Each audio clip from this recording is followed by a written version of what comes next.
இப்போ ராமர் கோவில் திறந்தார்கள் அயோத்தியில. அது பாலராமர். பாலராமர் என்றால் குழந்தை ராமர்.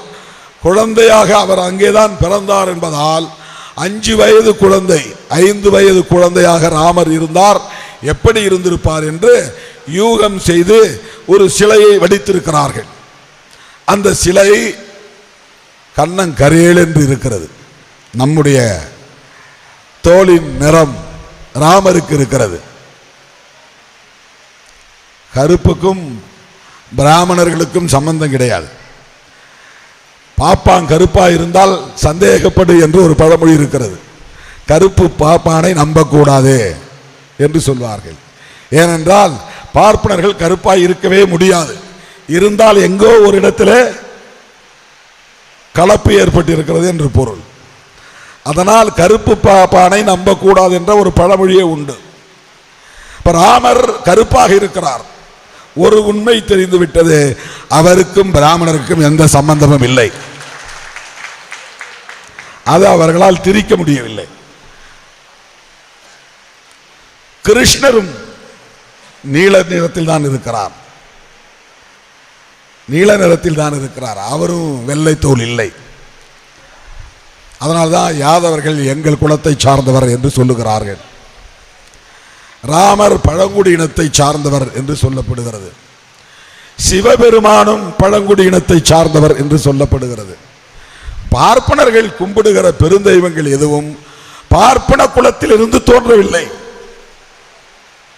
எல்லாம் பார்ப்பனர் அல்லாத சமூகத்தில் தோன்றியவர்கள் தான். எல்லாம் சத்திரிய குடும்பத்தை சார்ந்தவர்கள் தான், அரச குடும்பத்தை சார்ந்தவர்கள் தான். ஆதி காலத்தில் பார்ப்பனர்கள் எந்த கடவுளை கும்பிட்டார்கள் என்றால் பிரம்மாவை கும்பிட்டார்கள். பார்ப்பனர்களின் கடவுள் பிரம்மன் தான். இந்தியாவில் அல்லது தமிழ்நாட்டில் பிரம்மனுக்கு கோவில் இருக்கிறதா? எனக்கு தெரிஞ்சு எங்கேயும் இல்லை. ஏதாவது 1-2 இடத்துல இருக்கோ என்னவோ எனக்கு தெரியாது. பிரம்மாவுக்கு கோவில் கிடையாது. சிவனுக்கு உண்டு, மகாவிஷ்ணுவுக்கு உண்டு, பெருமாள் என்கிற பெயரில், ஏழுமலையான் என்கிற பெயரில் உண்டு. பிரம்மனுக்கு கிடையாது. அதுதான் பார்ப்பனர்களால் வழிபட்ட கடவுள். பெருமாள் கோவில் பிரம்மாவுக்கு திருப்பத்தூரில் இருப்பதாக சொல்லுகிறார்.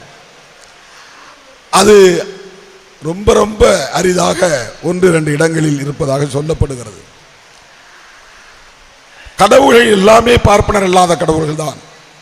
ராமரும் அந்த வகையில் ஒரு நான் பிராமின், பிராமணர் அல்லாதவர். அவருக்கு அங்கே குழந்தை ராமர் கோவில் கட்டப்பட்டிருக்கிறது, சிலை வடிக்கப்பட்டிருக்கிறது. அந்த சிலைக்கு மேலே சுற்றி ஒரு வளைவு இருக்கிறது, ஆர்ச் மாதிரி கட்டியிருக்கிறார்கள். அதற்கு பெயர் தமிழிலே தெரியவில்லை. அதில் மகாவிஷ்ணு எடுத்த அவதாரங்கள் சின்ன சின்ன அளவிலே வடிக்கப்பட்டிருக்கிறது. அதில் 10வது அவதாரம் கல்கி அவதாரத்திற்கு முன்னதாக மகாவிஷ்ணு எடுத்த அவதாரம் புத்தர் என்று போடப்பட்டிருக்கிறது.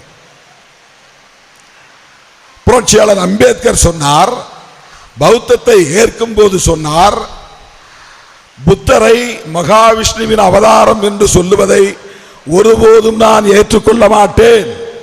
அவர் ஏற்றுக்கொண்ட உறுதிமொழியிலே 22 உறுதிமொழிகளிலே அது ஒன்று. நான் சிவனை வணங்க மாட்டேன், பெருமாளை வணங்க மாட்டேன், பிரம்மாவை வணங்க மாட்டேன், துர்காவை வணங்க மாட்டேன், காளியை வணங்க மாட்டேன், புத்தரை மகாவிஷ்ணுவின் அவதாரம் என்று சொல்லுவதை ஏற்க மாட்டேன். இது புரட்சியாளர் அம்பேத்கர் பௌத்தத்தை தழுவும் போது ஏற்றுக்கொண்ட உறுதிமொழிகளில் ஒன்று. எதற்காக இதை சொல்லுகிறேன் என்றால், ஒரு மனிதராக பிறந்து மனிதராக வளர்ந்து மாமனிதராக உயர்ந்து மானுடத்திற்கு மகத்தான வழிகாட்டுதலை தந்து 80வது வயதிலே வயிற்றுப்போக்கு ஏற்பட்டு உயிரிழந்தார் கௌதமர். புத்தர் என்பது அவர் ஞானம் அடைந்த நிலையை குறிக்கிற சொல். அவருக்கான ஒரு அடைமொழி இது. கலைஞர்னு ஒரு அடைமொழி சொல்வதைப் போல, பேரறிஞர் என்று அடைமொழி சொல்வதைப் போல, பகுத்தறிவு பகலவன் என்று அடைமொழி சொல்வதைப் போல, கௌதமர் என்கிற சித்தார்த்தருக்கு அந்த காலத்தில் மக்கள் சூட்டிய பெயர் ஞானம் அடைந்து உச்சத்தை தொட்டவர் என்பதால் புத்தர், புத்தா என்று அவருக்கு அடைமொழி அழைக்கப்பட்டது. அவரை மகாவிஷ்ணுவின் அவதாரம் என்று திரித்து விட்டார்கள். இதுதான் திரிபுவாதம். வரலாறு வேறு, புராணம் வேறு. திரிபுவாதம் என்பது இதற்கு இடையிலே இருக்கிறது. வரலாற்றுக்கும் புராணங்களுக்கும் இடையிலே திரிபுவாதம் இருக்கிறது. திரிபுவாதம் என்பது மிகவும் ஆபத்தானது.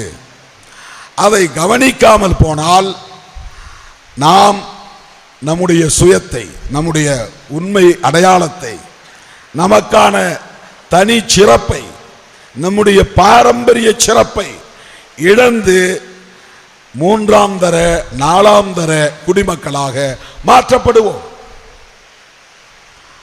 அடிமைகளாக வீழ்த்தப்படுவோம்.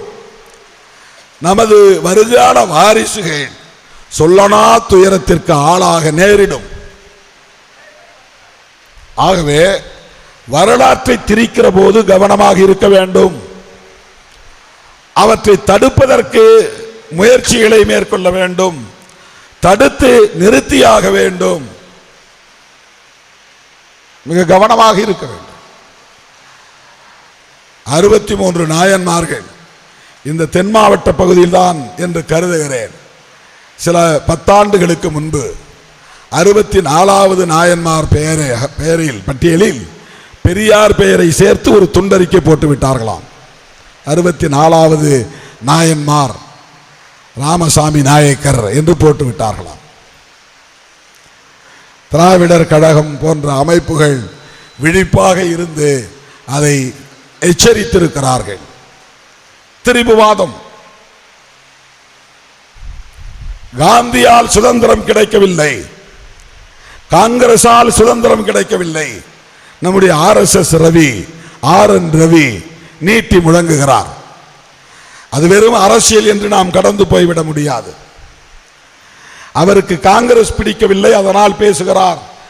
காந்தியை காங்கிரஸ் என்கிற தொடர்பு அவருக்கு தெரியும், அதனால் காந்தியையும் அவர் அடிக்கிறார் என்று நாம் அதை அரசியல் ரீதியாக பார்த்து போக முடியாது. இதுவும் ஒரு திரிபுவாதம் தான். காந்தியின் பங்களிப்பை குறைத்து மதிப்பிட்டு விட முடியாது. 2ஆம் உலகப் போர் நடந்த சர்வதேச சூழல் தான் ஆங்கிலேயனுக்கு ஒரு நெருக்கடியை தந்தது, இந்தியாவில் விடுதலை தர வேண்டும் என்பதற்காக.